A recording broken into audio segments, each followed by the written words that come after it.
Доброе утро, дорогие друзья! Меня зовут Сталик Хамкишиев. Скажите, пожалуйста, а вы пробовали когда-нибудь приготовить плов и опубликовать отчет в соцсетях? Тогда вы наверняка знакомы со словом «шавля», при помощи которого завистливые комментаторы стараются принизить результаты вашего труда. Такое иногда говорят даже и о моих пловах. Кто-то говорит «шавля», кто-то говорит «каша». Но я скажу вам, где настоящая каша.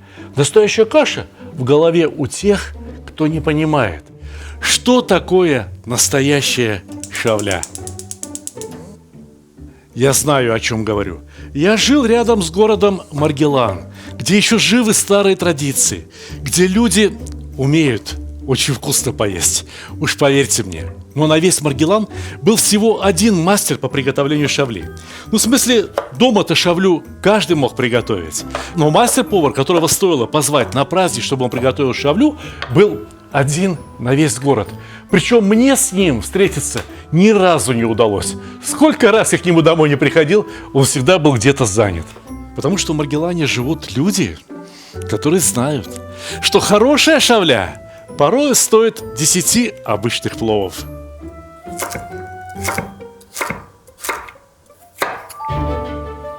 Порой я ловлю себя на мысли, что испытываю ностальгию по временам, в которых я и не жил. Лет на 5, на 10 раньше того времени, когда я родился. О 50-х годах, ну, может быть, в крайнем случае, о начале 60-х. Тогда все было проще и честнее.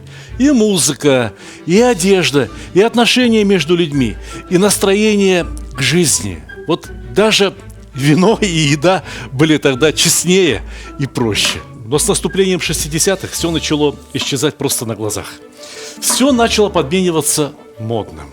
Вот и шавля именно в то время почти что исчезла с нашего стола. Ну, понимаете, не могли молодые люди в модных темных очках, в белых наглаженных рубашках, в узких брюках есть прилюдно шавлю. Дома-то у мамы они продолжали есть и шавлю, и другие простые народные блюда. Но друг перед другом ни в коем случае. И вот я скучаю о шавле, которую мы потеряли. Смотрите, из чего ее готовили.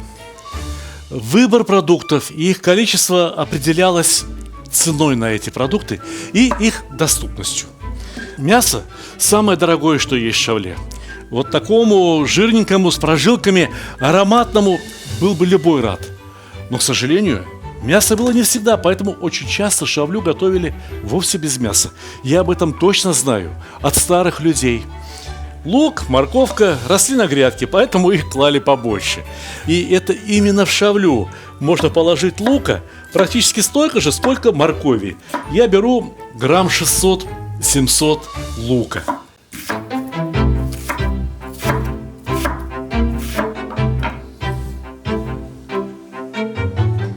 Летом в шавлю добавляли помидоры. Ну, можно положить грамм 300-400.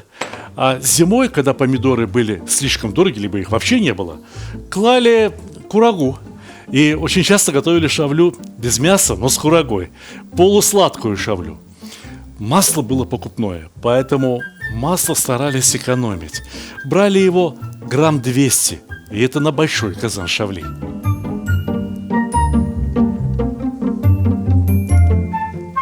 Пока греется масло, обрати внимание на мясо. Мясо не просто так варится. Во-первых, оно должно свариться хорошо, стать очень мягким. А во-вторых, должен образоваться очень вкусный бульон, который мне необходим для приготовления моей авторской шавли. Такое еще никто не пробовал. Чтобы бульон получился вкусным, ароматным, заложим в него немного морковки, луковицу, лавровый лист, гвоздику, черный перец. Одним словом, все как обычно. Лук я опускаю в шелухе. Шелуха придаст бульону красивый цвет. А лавровый листик, несколько бутончиков гвоздики, немного перца горошком придадут какой надо аромат нашему бульону. А почему бы и нет? Масло хорошо нагрелось, и я обжариваю в нем лук. В прежние времена, когда готовили преимущественно на хлопковом масле, это слово «хлопковое» мы произносили именно с таким ударением. В масле вначале прожаривалась луковица целиком, для того, чтобы якобы удалить из этого масла какие-то вредные вещества, а сейчас мы прожариваем лук как следует, для того, чтобы придать маслу тот самый аромат, характерный для узбекской кухни. Если после обеда, скажем так, ближе к вечеру, возвращаться после работы, да не напрямки, а через кишлак, то практически из каждого дома доносился вот такой запах. От степени, от глубины прожарки лука зависел и запах, и вкус блюда, и даже цвет, скажем, будущего плова, либо шавли. Ведь мы сегодня готовим не плов, мы сегодня готовим именно шавлю. Причем для этой шавли мясо я буду готовить отдельно. Если бы я готовил вместе с мясом, то его следовало бы опустить сейчас, порезать помельче и обжарить очень сильно, очень хорошо, до уверенной румяной корочки. Но я хочу предложить другой способ приготовления мяса. Возможно, он вам понравится даже больше. Мясо уже почти что сварилось, и бульон получился на удивление роскошным. Полюбуйтесь, пожалуйста. И лук обжарился примерно так, как мне хотелось бы. Сильнее жарить не хочу. Нет, будет изжога, будет горчинка. Не надо. Опускайте морковь. Обжаривайте морковь до появления уверенного пловного запаха.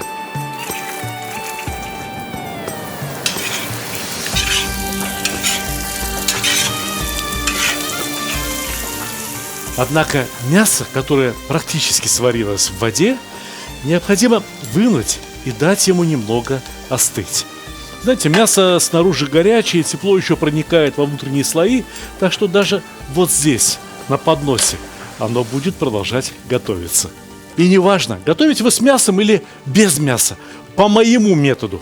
Именно сейчас, прямо в лук и морковь, опускаем рис, не промывая его, если он чистый. Тот крахмал, который содержится на поверхности риса, нам нужен. Нам нужен для образования того самого клейстера, с которым мы так боремся, когда готовим плов. Итак, засыпаем рис и обжариваем рис.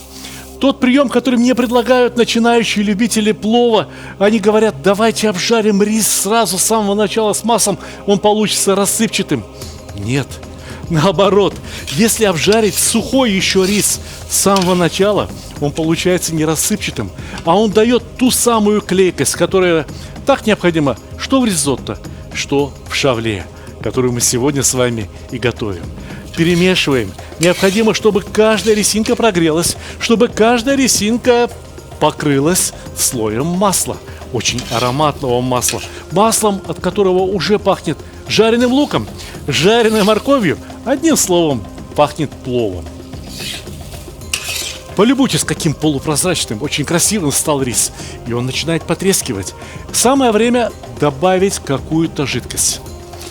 Многие любители, начинающие любители плова, предлагают мне: а что если добавить томат, либо помидоры в плов? Послушайте, помидоры в Узбекистане давным-давно растут. И узбеки — это такой народ, что если бы в плов было хорошо добавлять помидоры, они бы давно помидоры начали добавлять. Но тем не менее, этого до сих пор не случилось. Помидоры в плове неуместны. А вот в шавле уместно что томатная паста, что помидоры. Протертые помидоры, которые я прямо сейчас добавляю в рис. Да, по итальянскому принципу ризотто. Там тоже добавляется что-то кислое, например, вино. Слышите, какое шипение? Понимаете, до какой степени был нагрет рис? Вот так.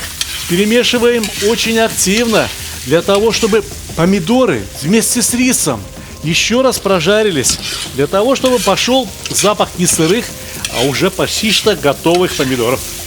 И вот теперь, в этот момент, многие наливают просто воду.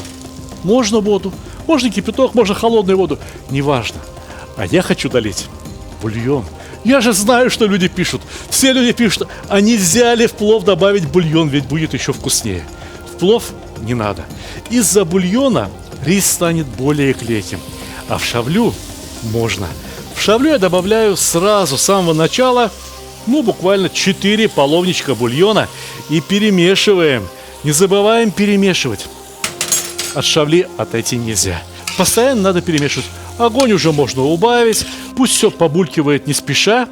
Впрочем, рис, разогретый рис, так хотел пить, что он уже выпил этот бульон. Доливаем следующие 2 половника бульона. Все точно так же, как в ризотто, который мы с вами недавно готовили. И я вас уверяю, ризотто – это одно блюдо, а шавля, которое у нас сегодня получится, это другое блюдо. У каждого из этих великих блюд остается свой национальный характер. Ждем, пока рис впитает этот бульон, но не тратим время зря. Начинаем нарезать мясо. Мясо-то съесть надо. Я по профессии не повар. Я автор кулинарных книг. И это моя 11-я книга, самая новая из типографии. Давайте сначала рассмотрим обложку. Название «Земля, душа и еда татар» вполне отображают содержание книги. Обычно ведь на обложке полагается изображать, я не знаю, какую-то еду. А здесь ни одного блюда. Но зато здесь есть целых 2 QR-кода. Наводим камеру смартфона на QR-код, и открывается замечательный татарский танец. И не просто танец, а демонстрация самых главных, знаковых татарских блюд. Сметливым людям сразу должно быть понятно, что и все рецепты в этой книге тоже имеют QR-код. И в конце концов начинаем рассказ о татарском народе.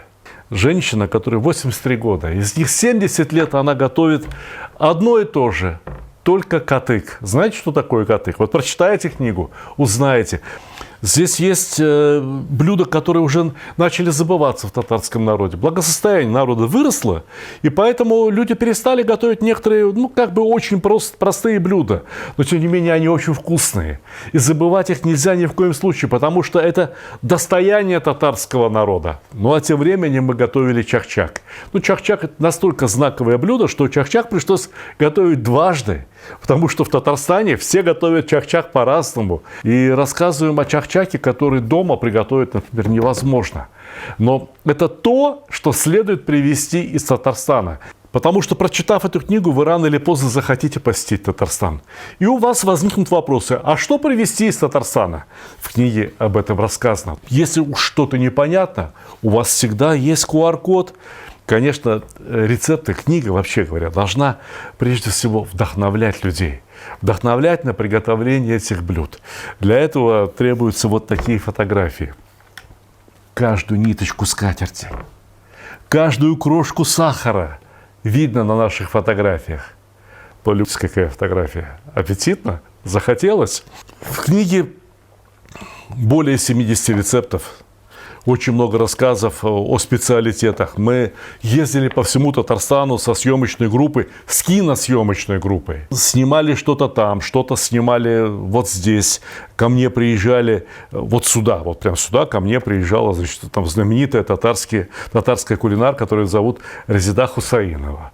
К нам приходили профессионалы, к нам приходили любители. Мы ездили по районам, бывали в селах, бывали в домах у сельских жителей Татарстана, которые готовили для нас вот эти замечательные блюда. В Татарстане очень многое готовят в печах.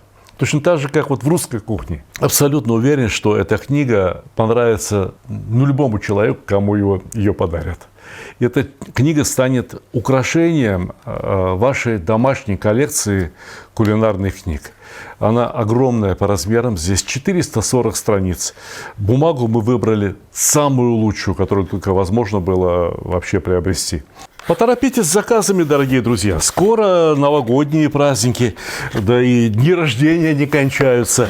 Да и вот подарок просто хорошему, дорогому человеку, такая книга, мне кажется, это хорошая идея. Успехов и приятного вам аппетита! Мясо у нас не соленое, бульон тоже не соленый, плов еще не соленый, точнее шавля. Мы сейчас все посолим. Но для начала я нарежу мясо такими ломтиками, чтобы его было удобно есть. Посмотрите, полюбуйтесь, каким сочным получилось мясо.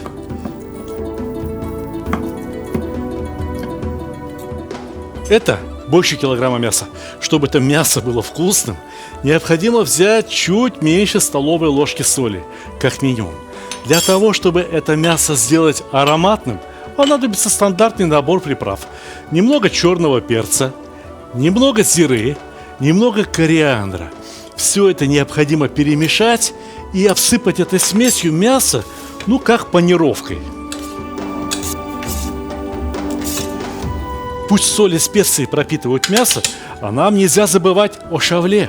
Шавлю тоже необходимо посолить. Здесь почти что 2 килограмма риса.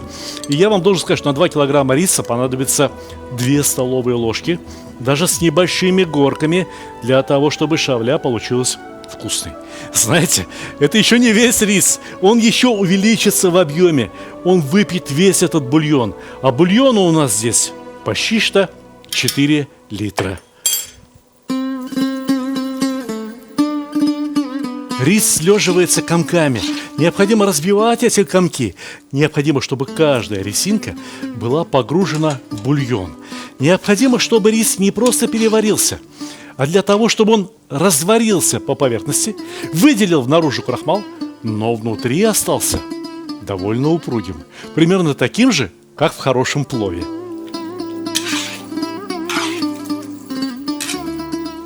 Сковородка. А на сковородке немного до белого дымка нагрето масло. Опускаем мясо порциями, для того, чтобы мясо обжарилось и получило хорошую, уверенную корочку. Те, кто читали мою первую книгу, которая называется «Казан, мангал и другие мужские удовольствия», наверняка вспомнят блюдо, которое называется джиз. Я очень люблю это блюдо. Раньше часто его готовил, а вот сегодня вспомнил. И мне показалось, что мясо, приготовленное методом, как для блюда джиз, очень хорошо подойдет для шавли. Посмотрите, мясо обжаривается буквально на ваших глазах. Оно сварено, и теперь ему только осталось покраснеть, зарумяниться, получить аппетитный вид. Посмотрите, мясо ведь было отварное, его уже можно есть. А кроме того, здесь соль, здесь сейчас срабатывают специи, и мясо приобретает особый, уникальный вкус. Буквально 2-3 минутки на сковороде, и первая партия мяса готова. Пусть масло стечет в одну сторону, а сухое, не слишком промасленное мясо перекладываем на блюдо.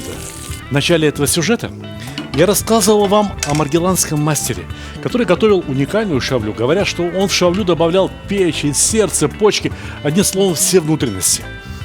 Если бы я был тем маргеланским мастером, то я приготовил бы печень сейчас, здесь, на сковородке, так, как готовится азербайджанский джиз-быз, так, как готовится печень по очень простым рецептам, и украсил бы идеально приготовленной печенью и прочими внутренностями уже готовую шавлю.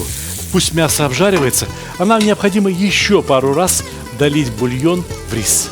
Обратили внимание, что бульон у меня не горячий, но и не холодный. И в казане кипит так, чтобы не очень. Знаете почему? Дело в том, что я знаю, при какой температуре из крахмала и воды образуется клейстер. Это температура в районе 80-85 градусов. Именно при такой температуре, за счет постоянного подливания не слишком горячего бульона, у меня сейчас и готовится рис. И посмотрите, каждая рисинка уже окружена крахмалом, который из нее выделился. Но я точно знаю, что этот рис готовится довольно долго. Он еще жесткий. Ему еще, на самом деле, готовится и готовится. Так что пойдем обратно, к мясу. Вот некоторые ребята думают, что чем дольше готовишь мясо, тем оно лучше и вкуснее получится. Нет. Идеальным, очень вкусное мясо получается тогда, когда оно приготовлено в меру. Чтобы там было еще что пожевать, но при этом, чтобы на мясе уже образовалась хорошая, очень вкусная корочка. Здесь это самая реакция, как ее? Реакция Майерда уже произошла. Все уже случилось. Снимаем мясо. Мясо у нас готово. Осталось только подумать о том, как подают шавлю. Я сейчас вам все расскажу. Знаете, некоторые любят подавать шавлю вот такой, прям почти что как очень густой суп. Но если рис оставить в казане в таком большом объеме, будучи горячим, он продолжит впитывать всю влагу из окружающего пространства. И он сам себя доготовит. Он снова станет рассыпчатым. Поэтому шавлю подают на большом плоском блюде. Шавлю никогда не накладывают горкой. Шавлю надо накладывать максимум на 2 пальца, на пол ложки. А еще очень часто меня спрашивают, нельзя ли добавить красный перец, паприку, либо острый в плов. В плов нет, не надо. А вот в шавлю можно. Тем более в мальчуковую шавлю, в мужскую шавлю добавим, перемешаем, цвет еще краше станет, аромат будет еще лучше. И аппетит будет такой, что начнешь кушать, не остановишься.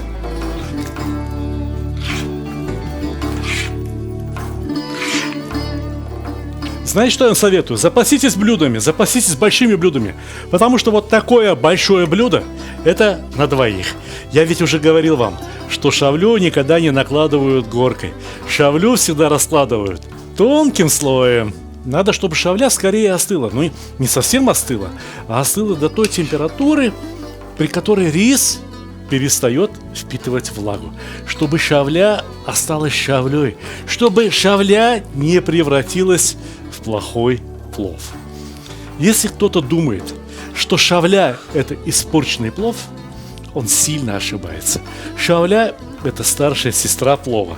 Шавля – это еда, которая никогда не подведет. Шавлю обычно подают с луком. Но не так, чтобы шавля отдельно, а лук отдельно. Нет. Я раньше видел, тонко порезанным луком всю шавлю засыпали. И мало того, что луком засыпали, так этот лук еще поливали уксусом. Знаете, в Узбекистане традиция изготовления хорошего уксуса есть жива. Старики иногда с собой носят небольшие пузырьки уксуса, который выдержан 25 лет, 30 лет. Виноград растет? Растет. Вино делать нельзя? Нельзя. Что можно сделать из винограда? Уксус. Уксус, который помогает пищеварению. И лук помогает пищеварению.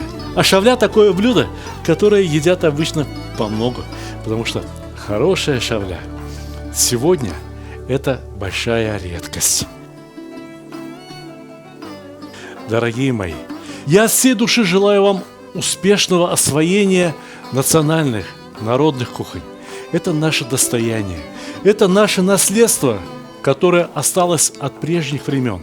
Следует его беречь и следует, подавая такую еду своим родным, близким, друзьям, желать друг другу приятного аппетита!